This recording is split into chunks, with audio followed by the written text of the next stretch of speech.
¿Qué tal? ¿Cómo andan ustedes? Bueno, vamos a continuar con los temas de interés. Obviamente vamos siguiendo la realidad mundial, regional y nacional con aquellos temas que nos resultan de interés.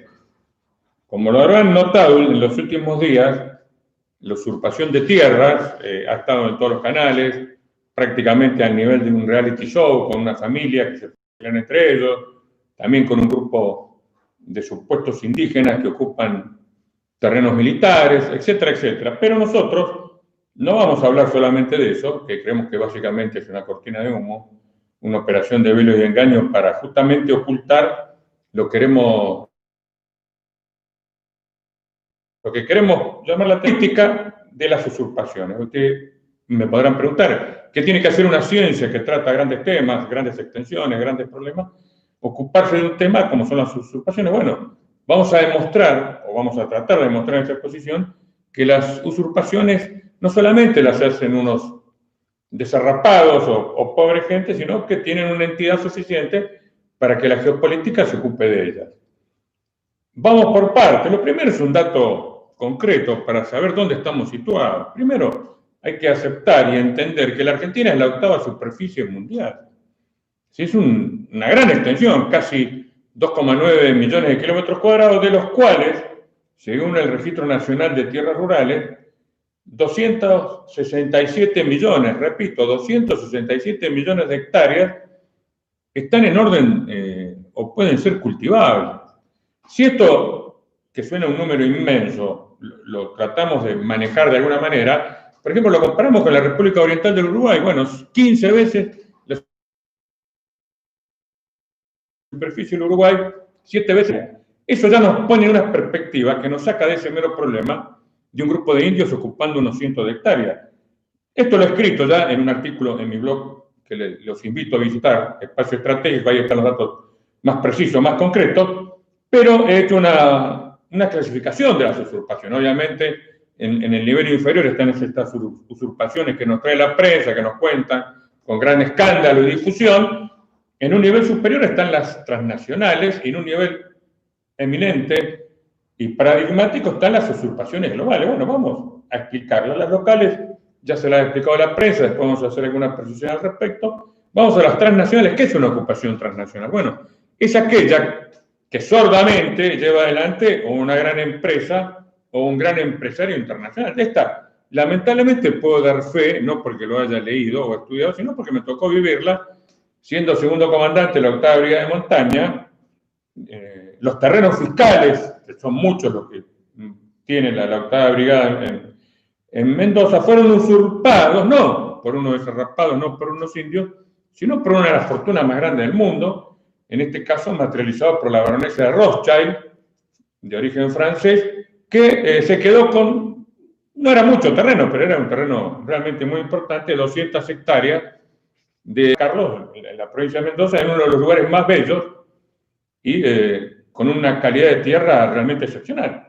Claro, si uno analiza la tierra, aún está que es de excelente calidad, es 17 veces más barata que en Francia, además de estar en un lugar prístimo como es la precordillera argentina. Pero no es un caso aislado este que me tocó lidiar a mí con la baronesa, sino que están los Benetton, está Luis, en la Patagonia Norte, la Patagonia turística. Entonces vemos que hay un interés en estas personas, grandes fortunas, en quedarse no con pequeñas, sino con extensas propiedades rurales, muchas de ellas muy bellas, del territorio argentino. Pero esto no es lo que más me preocupa. Lo que me preocupa son los usurpadores globales que existen y no forman parte de la fantasía. Concretamente, cuando la Argentina sufrió esa tremenda crisis por el default de su deuda externa en 2001, y después cuando va a asumir, después de los 5 presidentes, el presidente Dualde, va a haber una negociación entre la Argentina y un grupo, un think tank, la Fundación Tocqueville, con sede en Washington, Estados Unidos, nada más ni nada menos que para cambiar territorios por deuda. Y obviamente ya no estamos hablando de unos miles de hectáreas, estamos hablando de algún millón de hectáreas en una cuestión que podría abarcar hasta la magnitud de una provincia, tal cual lo sabemos en la historia, los Estados Unidos compraron Alaska, compraron Luisiana, compraron Florida, y no mucho atrás, unos pocos meses, Donald Trump quiso comprar la Groenlandia, se la quiso comprar al Reino de Dinamarca, que es su legítimo dueño, o lo es hasta este momento. Bueno, esto nos permite colocar el problema en perspectiva, es decir, no solamente hay que tener en cuenta un tema menor, pero que es molesto, que son las usurpaciones ilegales desarrolladas por comunidades indígenas o por lo que sea. Tenemos las transnacionales, que son sordas, que pasan desapercibidas. Muchos dirán, bueno, entre que me lo quite un indio y me lo quite una baronesa francesa, prefiero que sea la baronesa. Bueno, no vamos a entrar en esa disquisición, en esa discusión, pero lo que realmente nos tiene que preocupar, si somos patriotas, es la posibilidad de un desmembramiento territorial de la Argentina a través de una cesión de soberanía a cambio de nuestra deuda externa. Eso sería tremendamente grave. Pero llegado a este punto, me podrán preguntar, bueno, ¿cuál es su solución? ¿Qué es lo que usted propone? Bueno, todo esto lo veo en el marco de la buena doctrina, de la doctrina tradicional, que me dice que no puede haber o no puede haber paz social en un país que tenga millones de personas que no tienen tierra, que no tienen trabajo o que no tienen un techo. Eso obliga a intervenir en forma digna, prudente y justa. ¿Cuáles son los parámetros? Bueno, tiene que haber un mínimo de justicia, donde no se trata que todos tengan lo mismo, no somos socialistas, ni quitarle al que más tiene para darle al que menos tiene, pues eso tampoco. Creemos sí en que justicia es darle a cada uno lo que se merece en función de su merecimiento. Entonces, si yo tengo un país donde no están dadas las condiciones, no están creadas para que una persona con un trabajo digno, aunque sea humilde, a lo largo de un largo esfuerzo pueda acceder a su vivienda, bueno, tenemos un problema. Entonces el Estado debe generar los mecanismos suficientes para que esa persona, a través de su trabajo, con alguna ayuda, con algún crédito, eventualmente, después de 10, 15 años, pueda acceder a la posesión total de una vivienda, y mientras tanto podrá alquilar o podrá vivir en un lugar que se le facilite, pero no se le puede negar la dignidad esencial de vivir bajo un techo, porque eso no es realmente, ni siquiera se puede calificar de humano. Sigamos.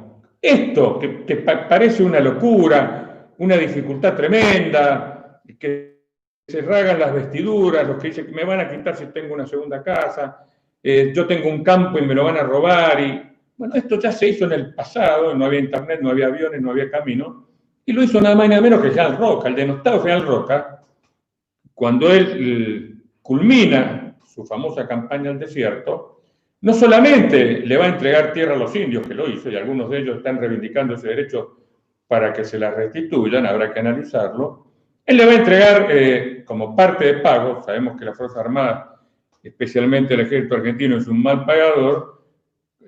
Como no tenía la cantidad en metálico para pagar todas las soldadas y los sueldos que le adeudaba a sus hombres, le va a entregar tierras en función de su merecimiento, desde pequeñas parcelas a grandes extensiones. Pero ¿por qué hoy no vemos a esos soldados, a esos suboficiales o a esos oficiales estancieros y dueños de esa tierra? Porque pasó lo que voy a contar a continuación.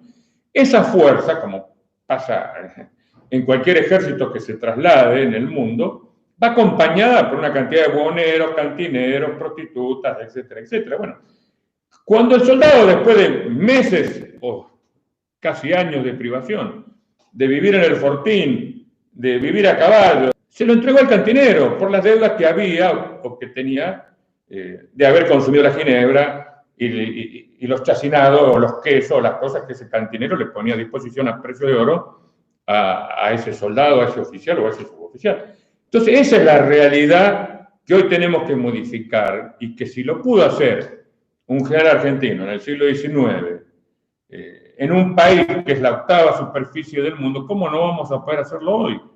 Porque esto es realmente una injusticia que clama al cielo.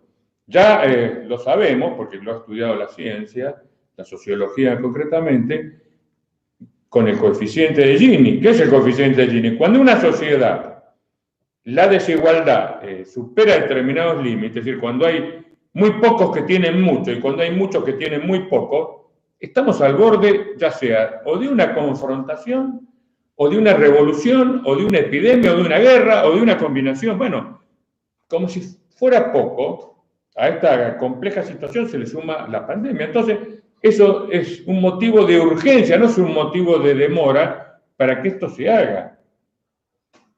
Y volviendo un poco a la historia, si esto lo pudo hacer el presidente Roca, que no tenía más que el telégrafo, que no tenía algunas pocas líneas ferroviarias, ¿qué no podremos hacer ahora con la internet, con la fotografía aérea? Porque el país prácticamente está tan despoblado como en la época del género. Entonces, si no queremos tener un Espartaco como lo tuvo Roma, y que si bien lo derrotó le costó la destrucción de varias subregiones y la pérdida de su paz social, yo le aconsejo a los que mandan que tomen decisiones en lo posible justas, prudentes, tendientes a que la masa de los argentinos que carecen de un techo, que carecen de un trabajo, puedan acceder a una vivienda de la mejor manera posible. Y también le digo a los que tenemos la suerte de ser propietarios, de entender que esta propiedad nuestra no es un valor absoluto,